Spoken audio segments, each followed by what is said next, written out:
Once upon a time, there were 6 little hunters. Mason, wake your motherfucking punk ass up, son. Yo, what is going on? It's your boy, PhatSamuraiGuy, back again. That's right, with the legend himself, Radical Reggie. What's going on, brother? How you doing, man? Welcome back. I'm doing well, man. Thanks for having me back on. Very excited about the movie today. Yeah, man. Today on this episode of Is It Really That Bad? We're going to be talking about 1994's Surviving the Game, directed by Juice director, that's right, and one of my favorites, Tales from the Crypt Demon Knight, Ernest R. Dickerson directed this film. That's right. And a quick plot synopsis: you have a homeless man. He's hired as a survival guide for a group of wealthy businessmen on a hunting trip in the mountains, unaware that they are killers who hunt humans for sport and that he is their new prey. And what sells this movie, man, not just the premise, but what really sells it even more is the cast. Yeah. The cast in this movie, man, it's nuts. I mean, you got our boy Ice-T playing Jack Mason up in here, and you know, Ice-T is actually pretty good in this movie. Yeah. And this is like early 90s, early acting days Ice-T. Mm-hmm. You know, and I mean, you could say by now he's improved as an actor, but around this time, I mean, what did we have? Tank Girl and shit. I mean, I'm thinking of stuff that's non cops and robbers or gangster movies. You know, well, Ice-T was kind of all over the place. Was in Johnny Mnemonic, and he was all over the place, really. Yeah, he actually was. You know, it's funny though, but when we see in this movie, you really saw the potential he had in being an actor and stuff like that. I know even after this movie, he did a couple corny roles like, you know, the Leprechaun in the Hood, which that was actually funny. He did that movie. It was actually kind of funny. It was. It was a small part. Yeah, but you know, you see him, you know, you just see the potential he has, and he kind of blew up with it, and you know, now he's got that long series he's been doing. What's it called? Wasn't New York Undercover? That's another one that kind of expanded him out there, but it's called Law and Order. Right. Law and Order. Yeah. He is definitely improved a lot as an actor, but he's very, very good in this movie as well. And I mean, come on, we got the great Rutger Hauer in here as Burns. Yes. We got I'm sorry, man, but I don't know. I might do a video later another time, but I don't know why. I just really feel that Charles S. Dutton is underrated as an actor, dude. Like I agree. Really feel that he's an underrated actor. He stole the show in this movie to me because he was able to play 2 different type of like personas and do them well. You know, he's awesome in the beginning of the movie, and then towards the end, you're like, hey, what happened? Like, whoa, what's going on here? Like, he was able to pull that off, and it was fantastic. He's definitely underrated. Powerful actor, and I might do a video on him in the future. But he plays Cole, and you gotta love Gary Busey, who I think. I think. Well, let me know what you think. Gary Busey out crazies Rutger Hauer in this. That's impressive. Yeah, I like my meat. I like my meat dark or something like that. When they're like, this guy's nuts. Yeah. Rutger Hauer, he could play crazy well, but Busey's crazy was like turned up to 11, you know. And we have F. Murray Abraham as Wolf here, Wolf Senior, and then we have William McNamara as Wolf Jr. and John C. McGinley, who's perfectly casted. Yeah, perfectly cast. Everyone in this movie is perfectly casted as Griffin. That's right. And we have old Jeff as Hank, and your favorite Bob Miner as the security guard. But we're gonna go ahead and jump into this because I haven't watched this in years, so this is gonna be a blast to talk about it now. And you know, I was tripping out, man, when I rewatched this the other day. I was tripping out because I was like, okay, I gotta watch the movie, get ready, maybe take some bootleg notes so we can discuss with my brother Reggie. And then I was like, I look through my Blu-rays, and I'm like, wait a minute, it's not here. Maybe I don't own this on Blu-ray. Okay. So then, you know, I have a Blu-ray.com, so I go to my app on my phone to see did I buy it or did I not buy the movie on Blu-ray? And it's not there. And I'm like, okay. And then I look it up in the system, and there's no Blu-ray. Another movie, Reggie, besides Bullet in the Back, there is no Blu-ray for Surviving the Game. Come on. Blu-ray, distributors out there. Vinegar Syndrome, going on, man? Kino Lorber. Come on, guys. Scream Factory. Let's go. So this is not even on Blu-ray. So I'm like, okay. I know I got it on DVD. All right. I know me. I go through my DVD wallet, nothing. And I'm like, how the hell have I been watching? VHS? Huh? Well, I ain't got no VCR, so it's not going to help me if I have it on it. Maybe it was VHS. I don't know. But I could have sworn I watched the movie I showed Lady Fat Blood. She liked the movie too. So it's kind of like, how in the hell? I mean, maybe we watched it streaming. Maybe it was on Netflix at some point. So I had no choice. It wasn't even on YouTube to watch for free. And I was like, man, I could have sworn I owned this movie. I could have sworn, but I guess I didn't. So I got lucky. I found it on Amazon Prime to buy. So I had to buy it digitally. I had no choice. Yeah. But the good news is at least it was widescreen. So yay. I didn't pay $5 for, full screen. But yeah, so I was like, whew, I lucked out. But man, this is one of those movies I thought I owned. It's very bizarre. But yeah, 1994. Yeah. That's right. Reggie, check for me if you can when Jean-Claude Van Damme's Hard Target came out. Sure. Can you check that for me? Yeah, no problem. Okay. Hard Target. That was with Natasha, that hot woman. Woo. And she was good looking. Let's see. It's either before or after this. I have a feeling it came out. The Hard Target came out in 93, so it was before this. Okay, so 1 year before this. Okay. So wait a minute. Hard Target. Wait, that's not with that one woman I was thinking about. No. Well, are you thinking of Natasha Henstridge? Yeah, that's what I was thinking. Whew. Yeah, right. That's a different movie. Yeah. Yeah. All right. Species, yo. Species. Species was tight, man. Yeah, man. Yeah, so it was a year before. You said it was 93. It came out. It was 93 when Hard Target came out. Wow, that's crazy because it's very similar premise. I know people in the past have asked for us to make those two movie versus episode. I think it's kind of not fair. That's why I'm not. And I know the premise is similar. We can, but it's kind of not fair because one is it's a smaller scale survival movie with a great cast, and the other one is Van Damme's flipping this way and knocking snakes out. It's like two totally different tones. I don't know if I could put those against each other. That's the one where he had the snake in his mouth and everything like that. Yeah, he knocks it out.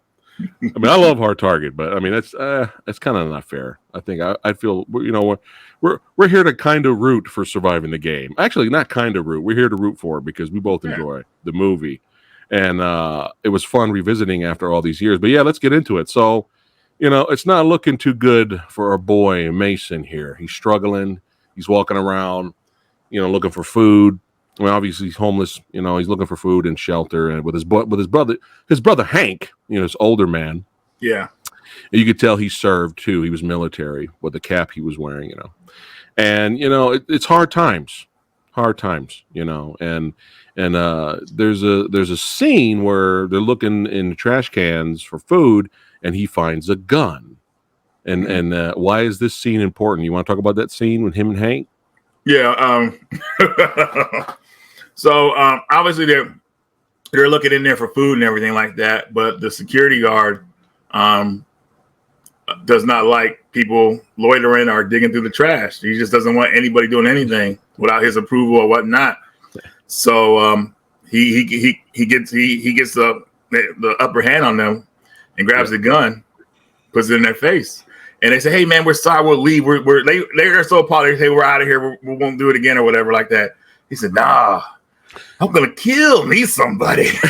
And the scene is so over the top, man. It's hilarious. I'm laughing. When I was a kid, I was like, oh my god, it was so silly. I mean, it's serious, but it's so silly at the same time, But I'm glad they kept it in. He's like, oh, you're gonna blow up Ice-T's face right in front of yours? Like you're gonna commit murder just because Ice-T jumped the fence to try to steal some meat from the meat packing store over there. It's just kind of like, and he's already digging through the trash. This guy wants to I'm kill him because he's It's so insane. I'm gonna so kill insane. me somebody. Oh, But it's hilarious. He's one of my favorite actors in the movie because of that part, though. I mean, he said it with conviction. I mean, he was ready to kill him over some meat. Oh my god, that's damn funny. So during that fight, the security guard injures his older friend Hank, right? And and Hank is old and already like starving and everything like that. So that kind of leads into the next part of the movie, where they wake up in the morning and Ice-T tries to wake up Hank, but Hank doesn't wake up.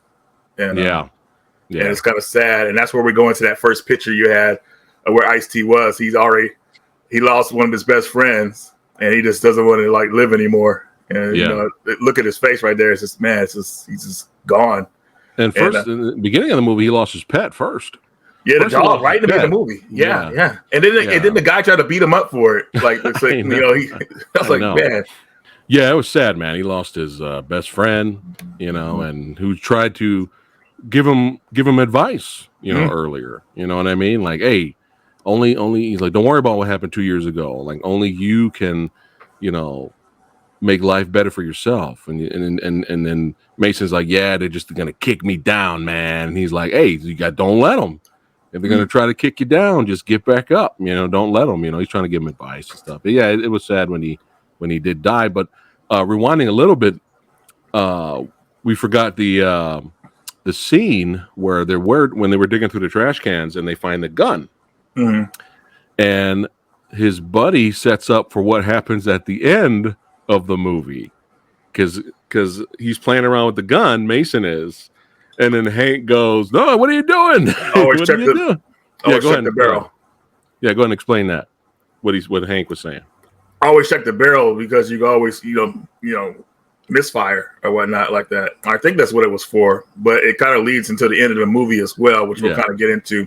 Right. But that's an important part in the movie where he tells them about the gun. Right. Always check the barrel. Yeah, make sure there's nothing in there. If it's clogged up, it could blow up in your hand, kind of thing. Yeah, or in your face, depending on what kind of weapon you're using. Right. So, right. So that will come back later into the movie there. But yeah, when his dog dies, he's about had it. You know what I mean? And you see from afar, Cole, which is Dutton's character, kind of watching him. He sees him being able to block a punch, take a punch from the taxi driver, and be perfectly fine, and walk off. And he sees him almost trying to kill himself. He tries to get in front of the truck, and then Cole saves his life. And then he offers him a job, and he's trying to really help him out. And then he gives him a card, and the card, the company is called Hell's Canyon with flames on the card. Hell's Canyon, right? Right. And then if you notice when he goes to visit Rutger's character, Burns, if you notice behind him, it was this bizarre looking statue behind his desk. It's on fire. Look at it again. If you watch it again, there's like some weird artsy fartsy statue, but there's flames on it. And I was like, what the hell is that in the background? What is that behind Rutger? It's weird. So are we foreshadowing something here? The eval is growing the closer he gets to Rutger there. But you gotta love Rutger, man. He just him cutting his nails, it's just you can tell he enjoyed this role. Yeah, like laid back and just kind of checking out and seeing what Mason's all about. And he's like, you smoke a lot of cigarettes. I don't think you'll be able to. We need somebody in shape to help us with this our hunting gear and all this. And he's like, you can leave. It seems like you smoke a lot. You can leave. And he's like, let me get on that treadmill, man. Let me get on that treadmill. I'll show you. I got stamina. And he said, like, dude offered him money. He said, hey, for that amount, I'll run to Alaska or something like that was the line. Like he said he could run if you pay him that type of money. Yeah. Forgot what it was, but yeah.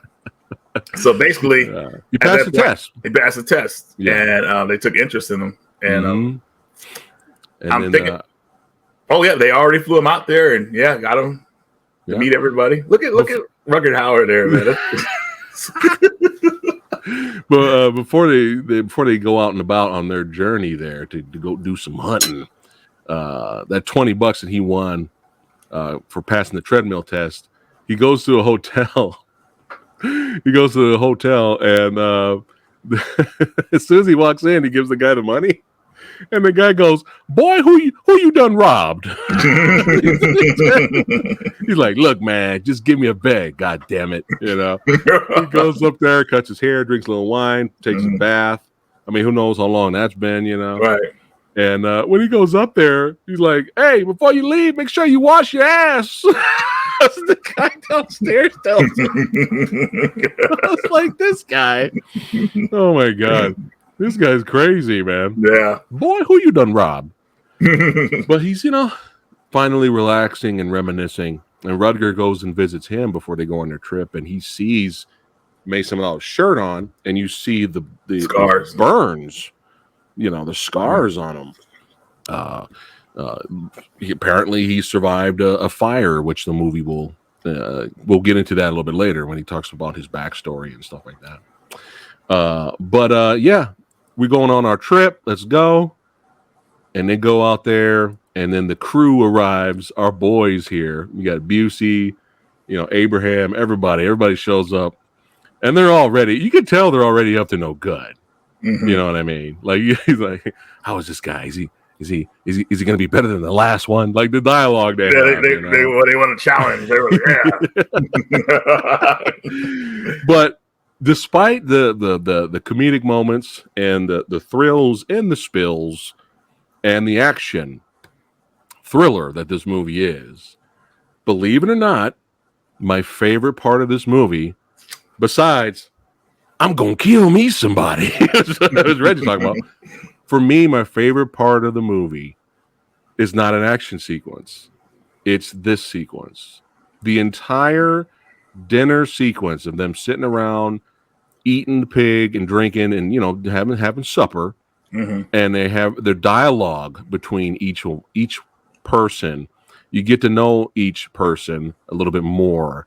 But the dialogue they have between each other is so interesting. And the way it's directed, man, it's like really good. And it's a very long scene. Like, we're here for a while. Yeah. We're here for a while. And, I could keep going Ice-T, but Mason's kind of like, hey, man, I don't know. Y'all going out and killing animals is therapy for you guys. I don't get it, but hey, whatever floats your boat, Mm-hmm. And then Dutton and, you have Cole and Burns are like, oh, well, it works, Mason. It works. The therapy works, because apparently, was it Hawkins? He's like their psychiatrist. He's not saying anything. He's all quiet and weird until something. I forgot what happened on the table. He jumped up and got pissed or something like that. That was Griffin. Is that Griffin? Griffin. Okay. And Griffin, if you watch it again, Griffin almost blows it for everyone. Because he's sitting there just mad dogging Mason the whole time. And Mason's like, look, you got something to say, just say it, And he's like, where you from? And he's getting really personal, And he's like, well, where's your wife and kid? And he goes, I killed them or something like that. And then he says they're dead, And then that's what pisses him off because you find out Griffin's daughter was killed and murdered and stuff like that. And he kind of takes it personal and, and he gets a little racist too, obviously, but he got really mad. But if you watch the movie again, he almost blows it for everyone because when Wolf Senior is trying to push him out because he's all going crazy. He's trying to push him out of the door, get him out of the house. Mm-hmm. Right before he pushes him out, Griffin says really fast and kind of like really quickly, he's like, I'm going to kill you tomorrow. He says that. So he almost blows it. He almost blows the surprise. Now Mason, he's not taking that seriously. No. He's just like, this guy's insane. But he's like, I'm going to kill your ass tomorrow. And then he gets kicked out of there. So there's little things like that. I was like, oh shit. Especially Busey, Hawkins' character giving him the cigarette pack. Trying to give him smoke and everything like that. Mm-hmm. Yeah. He's like, I only want one. And he's like, yeah, but I got my own pack right here. They're all going to go to waste. Little things like that because they want him to kind of have a little bit of a handicap and they want to challenge, but they want to each of them too. each of them is setting them up in their own way so they could kill them themselves. Mm-hmm. And this kind of goes back. It's so weird in this movie, man. Like Charles S. Dutton saves a life to take a life. You know what I mean? That's such a weird like concept. Like he saved his life so he could kill him. Like, you know, it's like, whoa. But anyways, each of them are trying to like give them a certain get themselves a certain handicap because they want to get Mason. That was Gary Busey's character's way of doing it, to get him to smoke or whatnot. And you got Busey grabbing the pig head and going, he kept moving it. And he's like, now as you eat the pig's flesh, look at his face. Like, make what sure the hell? Stare into his eyes. It's almost like you're devouring his soul. Mason's like, I don't think Gary Busey was acting either. He was anything else. That's totally like I wouldn't be surprised. I wouldn't be surprised if this Busey's whole scene at the table was ad-libbed. Mm-hmm. And what's funny is, still up to this point, Mason has not asked what he's going to officially be doing yet. No, he's happy to get paid. He's eating, you know, because he's roof totally like, head. Yeah, he's happy just with the essentials and everything. So he doesn't care. He just thinks like you said, they're out doing some hunting or whatever like that. Yeah. But he gets a rude awakening. And, he does. He does. Before we get to that though, when Hawkins talks about his birthmark. Okay. When he talks about his birthmark. Because Mason's like, well, tell me a little bit about you guys are asking stuff about me. Tell me about you. And he talks about his birth. What is that scar on your face? And he's like, oh, this is my birthmark. And he tells his story about a bulldog he got from his dad that he named Prince Henry Stout. Mm-hmm. And this story, man, and the way it was directed is like first class stuff. As many times I see people throw this in their, bad movie bin or, just complete garbage or trash. The way Busey's acting is in this scene and the way it's directed when he's slowly coming in, he doesn't take the camera off of Busey while he's talking, telling the story. Mm-hmm. And it's slowly zooming in on it's first class directing and acting from Busey. It's great. But the story's fucking it's kind of heavy. Mm-hmm. He bought this. He loved this bulldog. Prince Henry Stout was the only thing in the world he loved. It was the best thing ever in his life. And his dad was throwing cherry bombs at it and training it to attack dummies. Mm-hmm. Right? Cherry bomb, it'll rip up the dummy.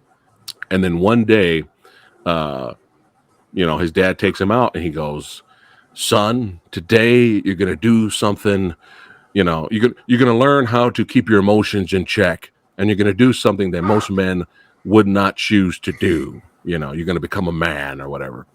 And he takes him to a corral, and you see Prince Henry Stout in that corral, chained up.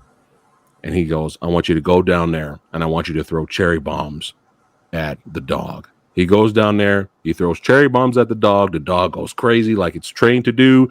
Chain comes loose. He comes on Busey's character, and he's fighting, and he's biting, and he's screaming, and he's scratching and all this stuff, and he picks up Prince Henry Stout and lands on him with all his weight, and breaks his neck. Wow. I like how he's breathing hard too after he's telling the story. The way you delivered it too, man, was really good, because I was picturing this happening while you were telling the story. Yeah, and he goes, and then his father comes over to him and says, and he before that he goes, I look at the blood, I lick it, and he looks up at his dad, and his dad goes, son, now you're a man, and then it cuts back to Mason, and he goes, do your patients know about this story? I think everybody started laughing at that part, didn't they? And even Wolf Jr. was like he was in shock, like, what the hell just happened, Right. But just that's why the whole scene leading up to this story was great, And then we go to the next scene, and he goes, Mason, Burns takes him to his room, and very nice room, roof over his head, and he's so thankful. He's like, Burns, I don't know what to say. Thank you so much for this opportunity, and and then Burns says, it's all good. Tomorrow we'll let you know what your job's going to be. He still hasn't asked what his job is. He shuts the door, and then Mason looks into the mirror, and he says, hey, Hank, I did it, Hank. I did it. I finally made it. Then he goes to sleep on a full stomach, and then boom, next morning, baby. Holy shit. Yeah, basically in this scene right here, you guys are seeing is Charles S. Dutton's character. It kind of like gently rubs the gun on Mason's head, and he's saying some kind of poetry. He's saying some kind of like I don't know what he was saying something about like once like a folktale story, like once upon a time there were 6 little hunters. Yes, and the way he's saying it, while he's putting the gun to his head, and Mason wakes up slowly and sees what's happening. That's the vision he sees, and it's a trip scene because you see Charles S. Dutton's character. That's the change. He changes to a monster, pretty much. Yeah. And Mason gets up. He gets a punch to the stomach to settle him down. Yeah. And then they grab him out of the room, and everybody's awake already, and they're like all like on his face, clapping, yelling in his face. The one guy, what's his name? I think Hawkins was the one that got thrown out, almost ruined it. That's Griffin. Griffin like said, I got almost taste your meat or something and spit in his face. It's like all kind of crazy is going on. Yeah. And they threw him out.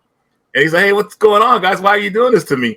And they tell her, hey, they said something about Charles Dutton said, we're gonna have a breakfast. We're the hunted. Yeah, pretty much. And he said, we're gonna eat a breakfast, and after we're done, we're gonna hunt you or something like that. I can't remember the exact lines, but I remember he says, if you make it if you make it to civilization, you're free. Right. But if you don't make it, well, pray that God helps you out or something like that. And they let them know they're serious. They shot a couple rounds at him. Yeah. Run. Run. Mm-hmm. He kept saying that. And they actually went in there and sat down and had a nice breakfast and discussion. Yeah. While Mason about to run through the forest. Yeah, they wanted to give him a head start. It's just so how casual they were though when they had that breakfast though. They're about to go out and hunt a person. It's like, man, these guys are demented. Like and especially with Rutger delivering the lines and how he's doing it. We're gonna have a nice leisurely breakfast while you're running in the forest, and then we're coming after you. It's great, man. But and then you got Mason's running in the forest like fuck. It cuts back to them, and then you have Hawkins, Busey. He's all like, I want to kill him with my bare hands. Yeah, he wanted to break his neck. You could tell automatically he wanted to like literally snap his neck. Now, right around this part, we cut to Wolf Sr. and Wolf Jr. And Wolf Jr. at this point is like, what the fuck is happening, Dad? He's tripped out. Yeah, he's tripped out. Like, Dad, we're not actually going to hunt a human being, are we? And he's like, stop being a pussy. You're just like your mother.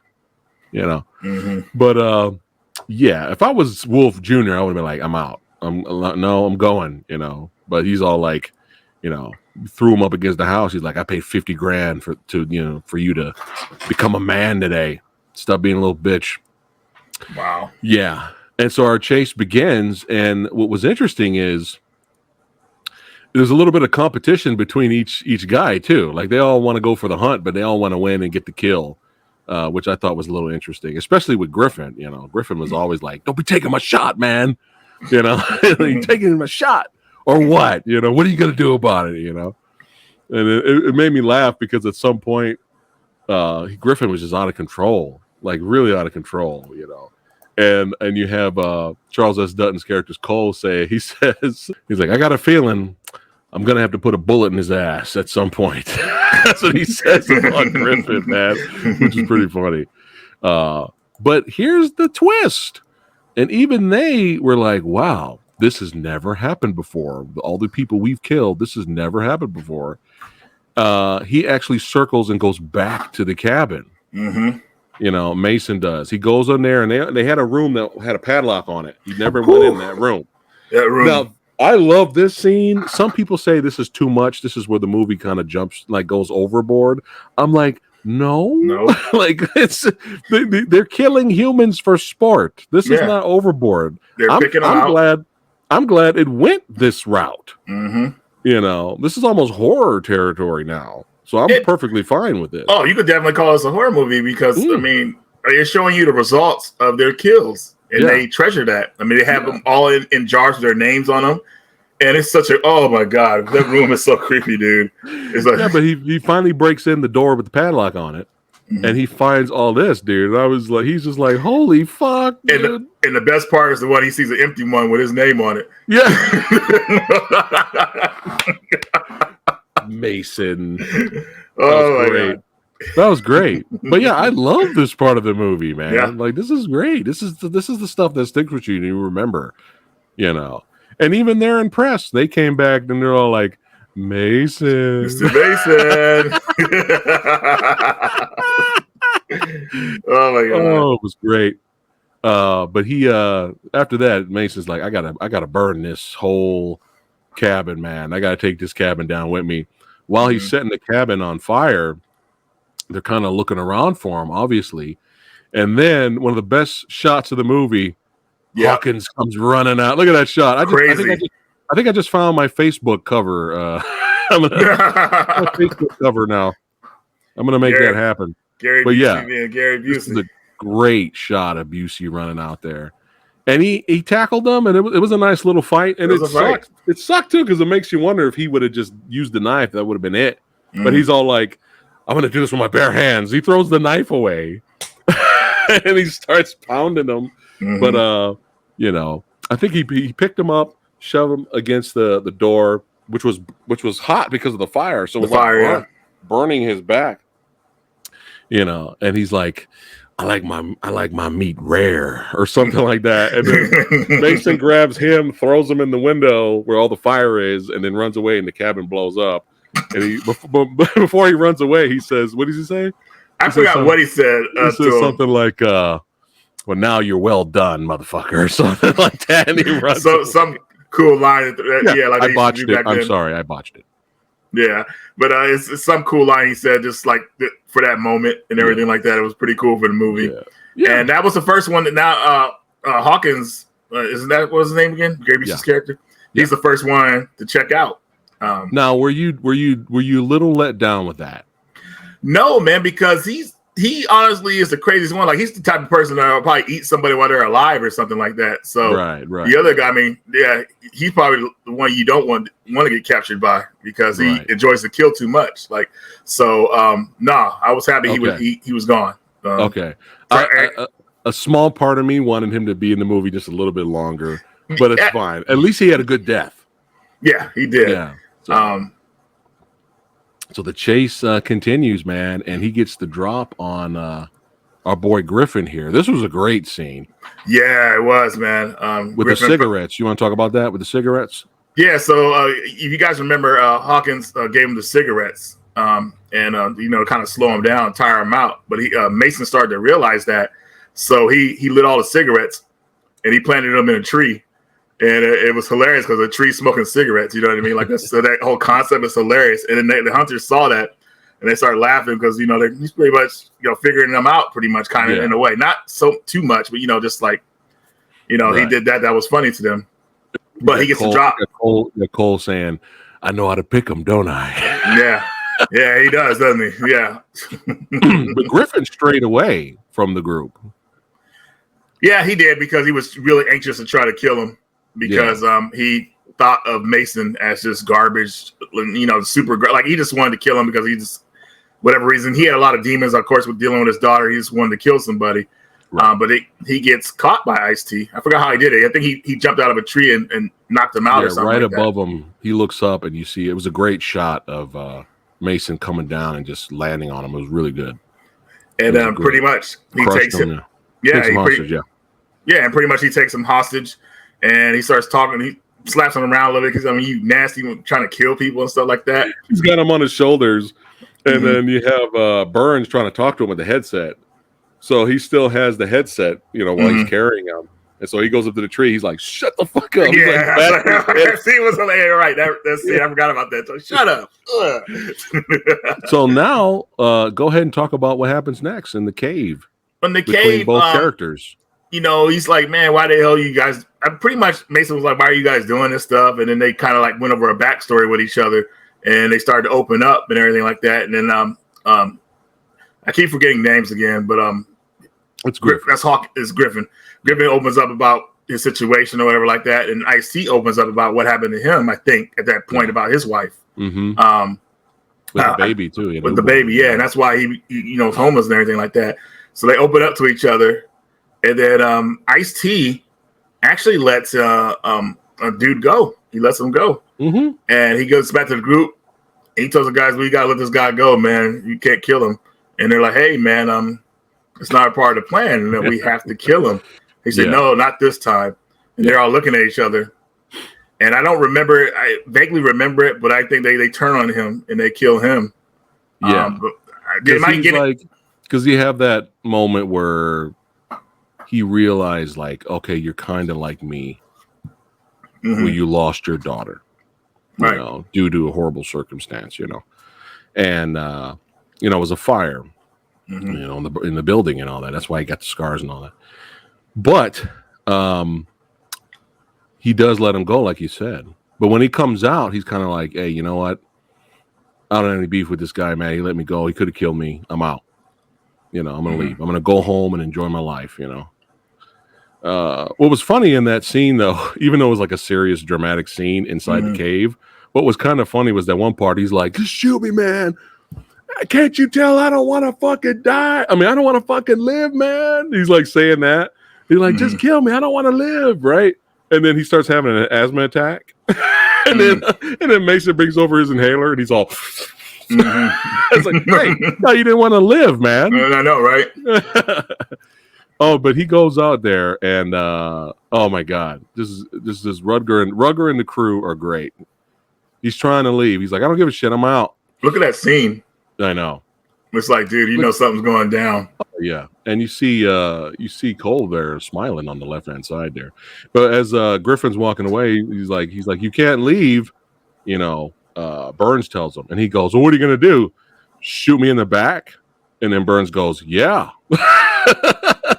And then he slowly turns around, and then Rutger Hauer goes, no, I lied. I changed my mind. And Charles S. Dutton shoots him in the front. And that's what happens. Wow. Yeah. His character, yeah.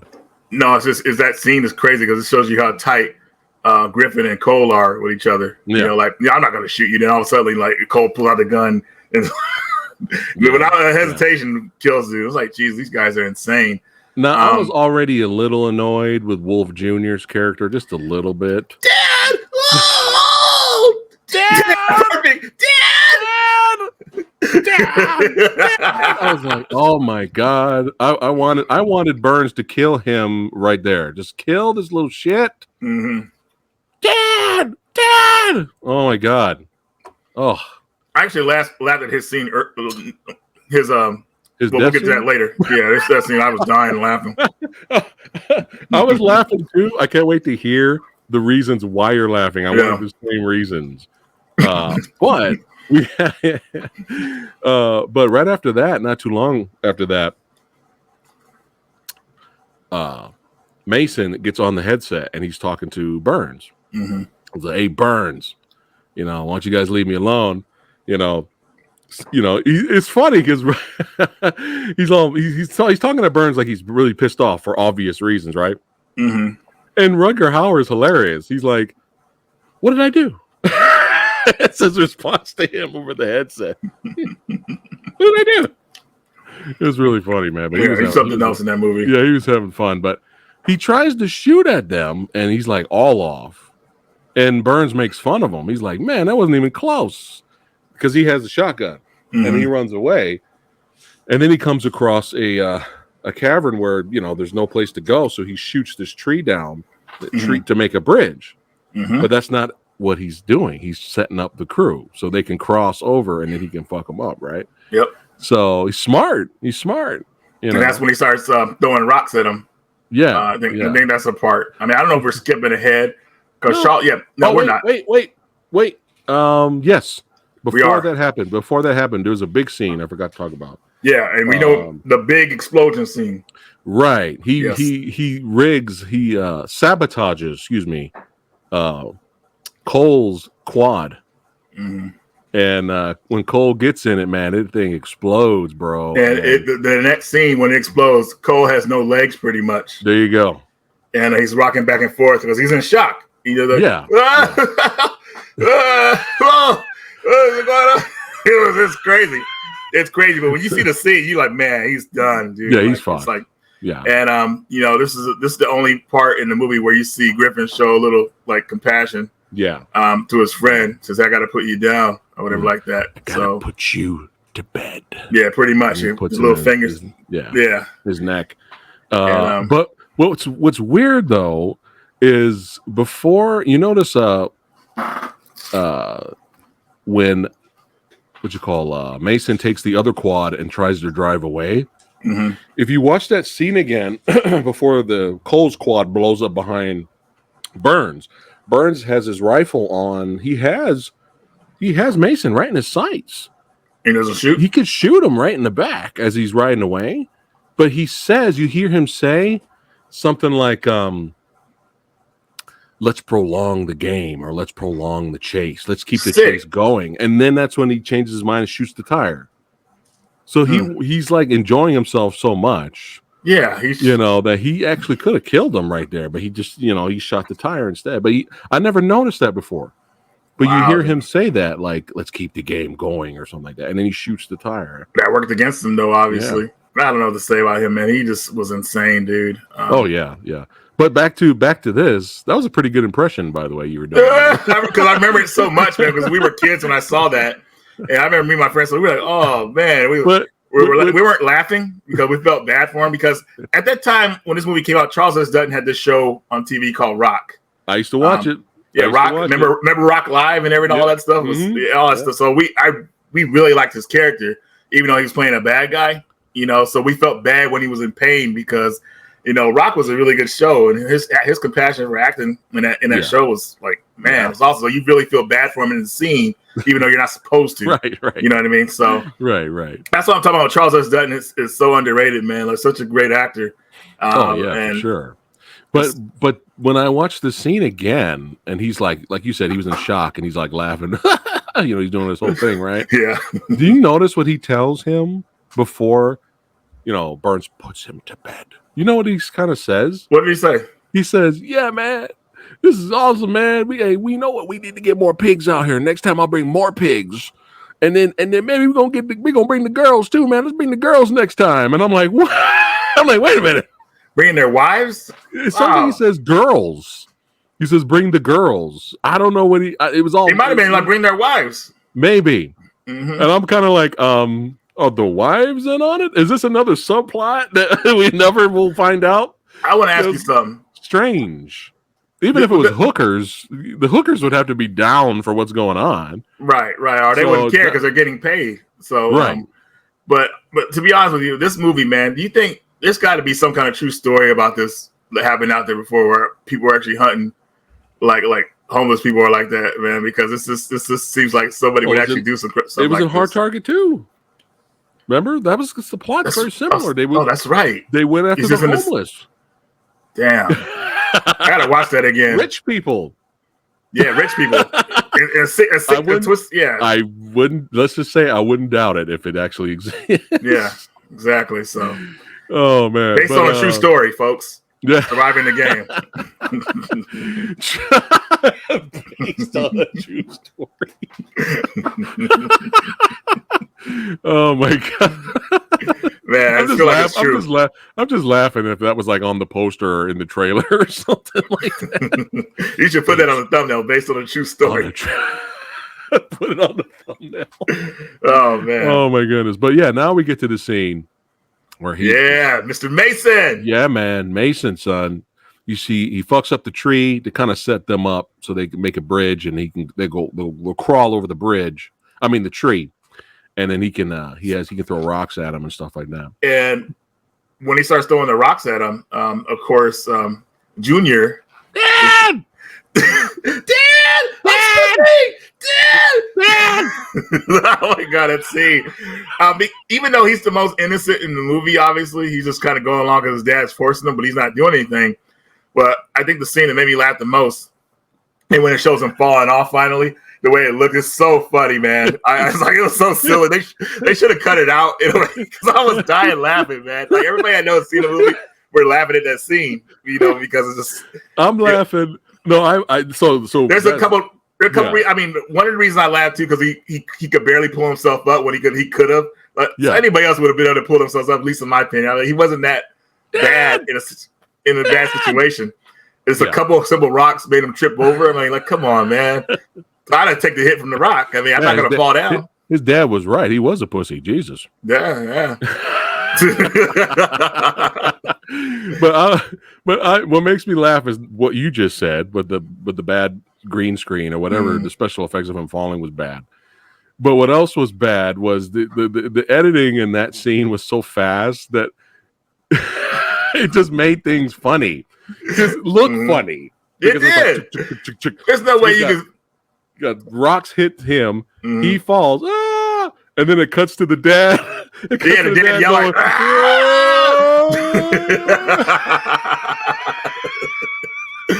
That scene, that whole sequence was great, man. I think that's what makes it funnier is the dad's reaction like that.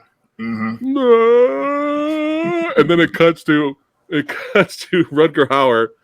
We got to go kill that son of a bitch. And then it cuts right back to the dad, and he's fine. Yeah, and he's like, he's mine.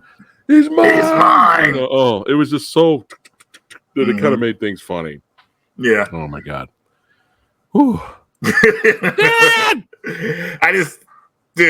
Oh man, that character. I lost sympathy for him actually. Very quickly, I lost sympathy for him because at any time he could have left. And right after he actually seen, I mean, people have already died.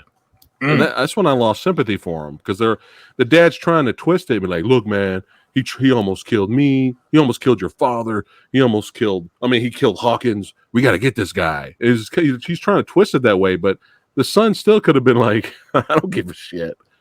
I'm out of here. You know what I mean? Honestly, though, if the son left, they would have probably tried to kill him. And then if the father stood in the way, they would have killed him too. So it's a situation of how they killed Griffin. Right? Am I getting the names right? Because I get them. Right after they killed Griffin. Yeah, look at how they killed Griffin and how easily they did it. So and Griffin. So they would have probably killed the son, and obviously if they killed the son, they would have to kill the dad. That's so true. The son probably would have along with it because there's nothing he can really do at that point. He's already in it. You know what I mean? So he has to see it through. I get what you're saying, but if he didn't want to be a part of it, after all that, they would have tried to kill him. How was he going to get out of there? How did he get in there? I mean, would they been able to escape? I don't know, man. If you got dudes hunting dudes for sport, I don't know. I don't think the son didn't find. I don't think the son found out until it actually happened. Because remember how shocked he looked when they threw Mason out of the cabin? How he was in the court, what the hell? What's going on here? So I kind of have sympathy for him, and still accept the way he died like that. I was like, man, that death was sweet. I was happy he died. Anyway, but we'll keep it going here. So now we have our final confrontation, and there he is, Mason, and him versus Wolf Senior. They have a fight. Now, what did you think of Wolf's death? Wolf Senior's death. I'm trying to remember it, man, because I totally forgot it. I remember that scene of Ice-T because his eyes and everything like that. Yeah. But I forgot how Wolf Senior died. Yeah, the other remind me. It's good. It's a good death, but it's a little funny because it was just again the editing. It was so fast. Oh Lord! It was a decent little scrap. Like he was trying to kill him and get revenge, Right. But he's all choking him out, and he's all like, "Die!" And then right after that, that's what he says. I'm not making it up. That's what he says. And then right after that, Mason goes, "Oh man, fuck that!" Breaks his neck. Oh, that's it. Right after that, and then he walks off. That's probably the only death I vaguely remember because it was probably so fast or whatever like that. But so he's dead. and then at this point, guess what happens, everyone? When he kills him, Griffin says, I had enough. And I believe that's when Griffin tries to escape. You mean Burns? Yeah. Burns, I'm sorry. Yeah, Burns. See, I knew I was going to mix some name up again. No. But Burns tries to escape. Am I getting it right? Because I'm trying to remember everything perfectly. Burns. Burns. Because he yells Burns after that. Yeah, Burns. He wants Burns, but Burns is already in the plane, taking off and leaving. It's hilarious how fast it is. It's like a cartoon in a way. Yeah. But so at that point, Ice-T is pretty much left on the island. And next year, I think it shows like months later or maybe a year later. Well, before that, mm-hmm. I'm still laughing at that. Die, because Burns is supposed to be helping him out, but he's in the bushes watching this whole thing. He's just chilling, and then once he realizes, once Wolf Senior dies, Rutger's like, "All right, I'm out." Yeah, he's alone. Then, you see the airplane on, and then Mason goes towards the airplane. And the closer he gets, he realizes, oh shit, there's nobody in there. Is this a trap? And from far away, Burns has his rifle. He shoots the plane engine, blows up the plane, and then Burns thinks he killed Mason at that point. Look, he's having an orgasm. When I see him in that moment, I'm thinking of freaking Blade Runner. Definitely Blade Runner. Right Time to die. Yeah. And now time's passed, and he's back home, basically getting the fuck out. He colors his hair, changes his whole identity. Mm-hmm. You hear on his answering machines, the mother of the son. Wolf. What happened to her family? She's like, I haven't heard from my son and my husband in a while. I'm getting worried. You hear on the answer machine and stuff like that. Did you laugh when we have Priest Burns walking around and that homeless old lady come up to him and he goes, he basically is like, my child, how are you? And then she's all, can you have some change? And he's like, fuck off, Damn. It shows how he can flip the character around like that, She walks away. She's like, you asshole. And now I will let you take it from the here. way the scene is going, something else is going to happen and everything like that. And I don't remember it that well, so you might have to carry me here. I remember Ice-T shows up and they have a street fight. They have a fight. Pretty good little street fight. Pretty good fight. In the fight, I think Ice-T pretty much lets him win because he knows what he's going to do. So I think he left a gun around like that. Well, he gets the drop on him. After the street fight, he wins in the street fight, and then he grabs Rutger's gun and he could shoot him, and Rutger's like, Rutger's Rutgering. He's just like, please do it. Finish the game. The game, And then Mason's like, I'm done. I'm out. Peace.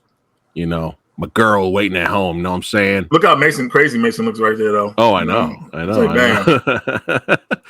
So as he's walking away, you see him working on something with the gun. Like he's walking away in the dark, and you hear and see him doing something with the gun. We don't know what he's done, right? And he throws the bullet on the ground and leaves the gun there and walks away. And then one of the greatest endings ever happens, and I'll let you tell it. What happens? Rutger picks up the gun. He slowly takes aim, and while he's taking aim, Ice-T said, "Hey, guns, will you ever Burns? I forget Burns. Whenever you use a gun, always check the barrel." Now I don't know if that was the exact line, but it's very similar. And as soon as Burns tries to shoot, boom, blows up in his face, and then Ice-T says, "Always check the barrel." There you go. Credits roll, and that was great.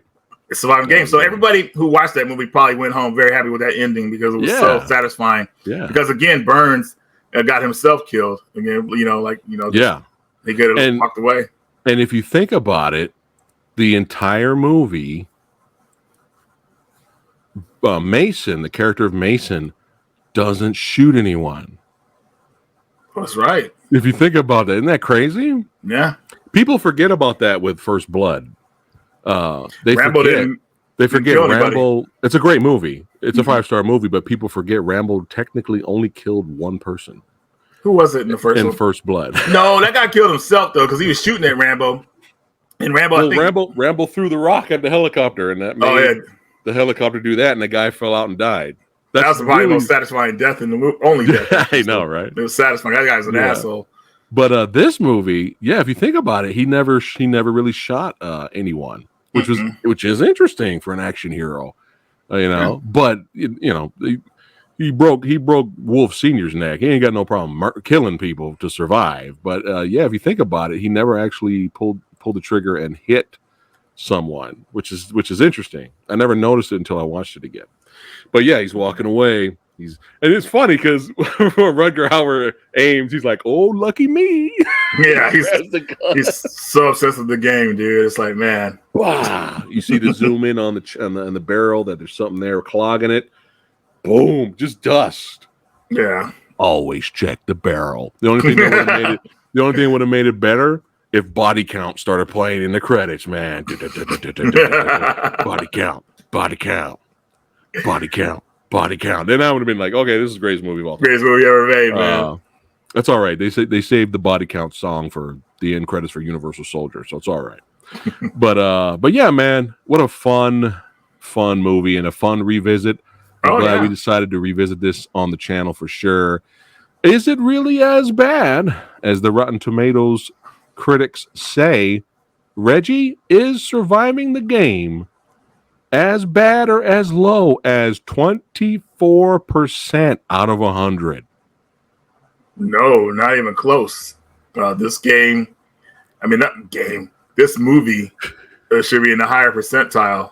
Way higher. 70s to 80s, because you'll leave this movie with a smile on your face. And isn't that what we all want? Yeah. I mean, I don't know how this movie could be.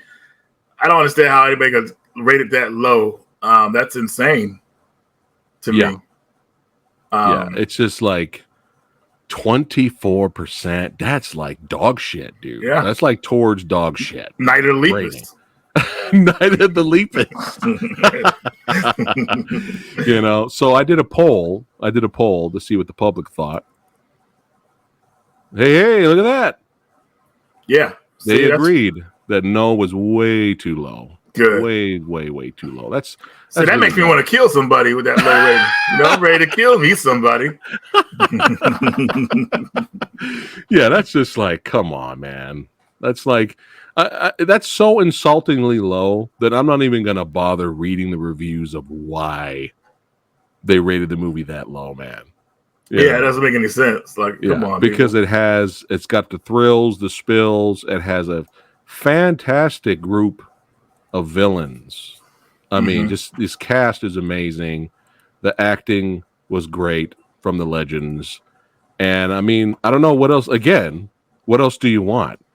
Yeah. I mean, if you even put yourself in this position of a Mason's character, how fucked up is it to trust someone finally for the first time to get your life better? And this motherfucker has a gun on your head the next day. I mean, this is a great movie.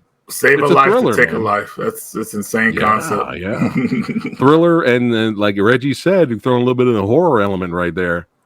Yeah. I agree with Reggie that this is way this is not right. This is way too low. If you were going to use the Rotten Tomatoes rankings, I think you mentioned like 70, 80, because I think 60% is certified fresh. What would you personally give Surviving the Game?